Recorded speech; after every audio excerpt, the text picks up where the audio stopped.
নমস্কার, রূপার লাইফস্টাইল চ্যানেলে আপনাদের স্বাগত। আর সকাল সকাল ব্লগটা শুরু করলাম। বাবুর আজকে স্কুলে গজইলাই কাছে, তাই কাজে বেরাইনি সকালবেলা। ওকে নিয়ে যাবো আজকে সাজাতে। কী সাজাচ্ছি আপনারা এই ভিডিওটা দেখতে থাকুন। আর ব্যাগটা করে নিই, রেডি হয়ে নিই। চলুন, রেডি হয়ে গেছি। বাবুকেও রেডি করেই দিয়েছি, একটু দুধ খাইয়ে নিলাম বনবিটা দিয়ে।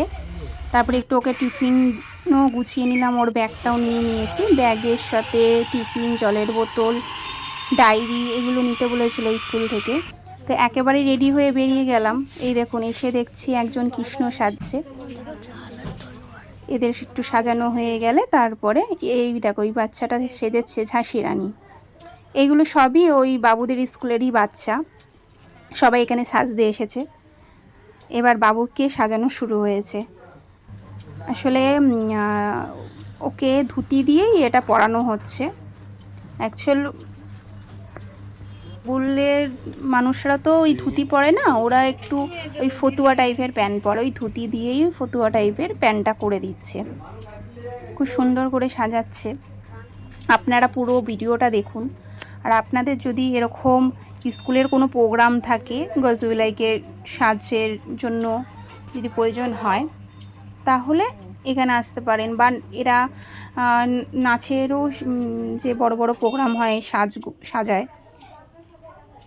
কোনো জায়গায় নাচের অনেকজনের প্রোগ্রাম আছে, অনেকজনের সাজানোর থাকলে ওরা সব কিছু নিয়ে চলে যায়। এই দেখুন, ধুতি পরানো হয়ে গেছে, পাঞ্জাবিও পরানো হয়ে গেছে, এই পাগড়িটা পরিয়ে দিয়েছে।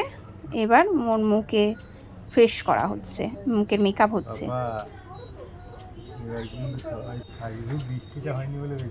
এই তাই ওই দাদা বলছে যে এই প্রথম বাচ্চা দেখলাম যে এরকম চুপচাপ করে মানে সাজছে। এর আগে যত বাচ্চা সেজেছে নাকি খুব দুষ্টুমি করেছে। এই দেখো, এই বাচ্চাটা কৃষ্ণ সাজছিল। পুরো সাজ কমপ্লিট। এই দাদার বাবা মা তিনজনে মিলে 3:30 থেকে বাচ্চা সাজাচ্ছে। প্রায় 20-25টা বাচ্চা এখানে সেজেছে। এই গোপ ঠোপ লাগানো হয়ে গেছে। বাবুর প্রায় কমপ্লিট সাজ।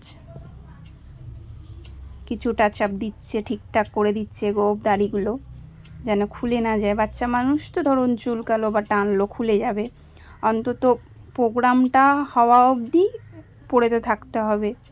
তো বলে দিল যে গোপগুলো আঠা দিয়ে যেহেতু লাগানো, প্রথমে আঠা দিয়ে লাগাতে চাইছিল না, ছোট বাচ্চা তো লাগাতে চাইছিল না।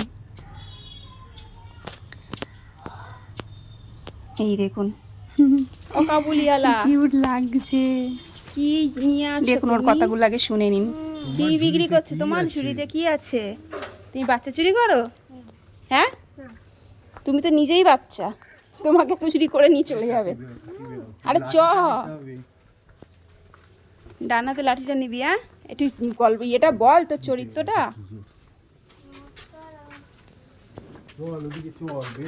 লাঠি বাবা বিয়ে করে দেবে।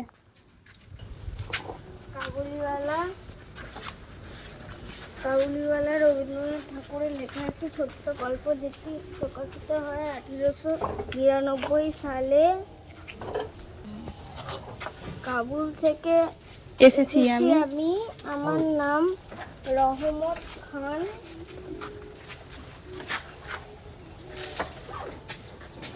এখানে এক বাঙালি লেখকের মেয়ের সঙ্গে আমার পরিচয় হয়। মেয়ের নাম মিনি।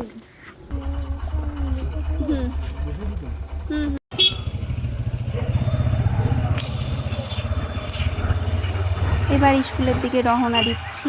এই দেখুন, স্কুলে গলিতে ঢুকে গেছি। এখানে অনেক পুচকি পুচকি বাচ্চা কি সুন্দর সুন্দর সেজেছে। এই দেখুন, আপনাদেরকে দেখাবো বলে তাই ক্যামেরাটা অন করে রেখেছিলাম, যে এই দিনটা মানে বাচ্চাদেরকে নানা রকম মানুষ নানা রকমভাবে সাজায়, বেশ ভালো লাগে। এই দেখুন, একটা ছোট্ট মিলিটারি ঢুকে যাচ্ছে স্কুলের গেট, তবে বন্ধ হয়ে গেছে। তবে স্কুলের উচিত ছিল আজকের দিনটা অন্তত একটু টাইম বেশি দেওয়া, কারণ এই বাচ্চাগুলো 6:45-7টার মধ্যে কিভাবে ঢুকবে? কারণ এত ছোট বাচ্চা, এদের এমনি নর্মাল দিনে কত লেট হয়ে যায়। এই দেখুন এ মা দুর্গা সেজেছে, তাই মা দুর্গাকে বলছি আজ কিন্তু প্রেজেন্ট হলো না মা দুর্গা। আসলে স্কুলের গেট বন্ধ হয়ে গেলে সেই দিনটা বাচ্চারা ঢোকার পারমিশন তো পরে পেয়ে যায়, কিন্তু আর সেই দিনকার নামটা প্রেজেন্ট হয় না। এটা আমার বাবুর ক্ষেত্রেও একদিন হয়েছিল, তাই চেষ্টা করি টাইমে ঢুকে দেওয়ার। এই দেখুন এটা এই সময়ের ভিডিওটা হচ্ছে ফেরার সময়, সবার মেকআপ টেকআপ মুছে গেছে, পরিষ্কার করে দিয়েছে। তবে স্কুলের টিচাররা প্রচণ্ড ভালো। ওদের প্রোগ্রামটা হওয়ার পরে সবাইকে, আমার বাবুরও যেরকম পাগড়ি খুলে দিয়েছিল, যেগুলো প্রবলেম হচ্ছিল সেগুলো খুলে দিয়েছিল, সব কিছু খুলে পরিষ্কার করে ওকে বসিয়েছিল। আসলে অনেক সকালবেলা থেকে উঠেছে ঘুমাতে, আজ কালকে রাত্রে অনেক দেরি করে উঠেছে, মানে ঘুমিয়েছে, তাই আজকে শরীর ভীষণ টায়ার্ড ছিল, অনেক ঘুমিয়েই পড়েছিল। ওকে যখন ডেকেছে ওর যে ক্যারেক্টারটা মানে অভিনয় করার জন্য, সেই সময় নাকি অনেকবার ডেকেছে, যেটা পরে বাবু আমাকে বলছে। আমি একটু তাই দাঁড়িয়ে দাঁড়িয়ে ওদের ভিডিওগুলো বাচ্চাগুলোর করছিলাম। এই দেখুন বাড়ি চলে এসেছি, যেটুকু খোলাখুলি বাকি ছিল তাই এগুলো খুলছি। আর ও দুষ্টুমি করেই যাচ্ছে, একটু শুনবে না কথা, শান্ত হয়ে বসবেই না। তাই এই সময় গল্প করছে, বলছে, জিজ্ঞাসা করছি কিরে কী অভিনয়। এই দেখুন গোপদারি, এগুলো এই কসমেটিক্সগুলো এগুলো সব ফেরত দিয়ে দিতে হবে ওদেরকে। অ্যাকচুয়াল এগুলো ভাড়া হিসাবে ওরা সাজিয়ে দেয়, তারপর আবার এগুলো ফেরত দিয়ে দিতে হয়।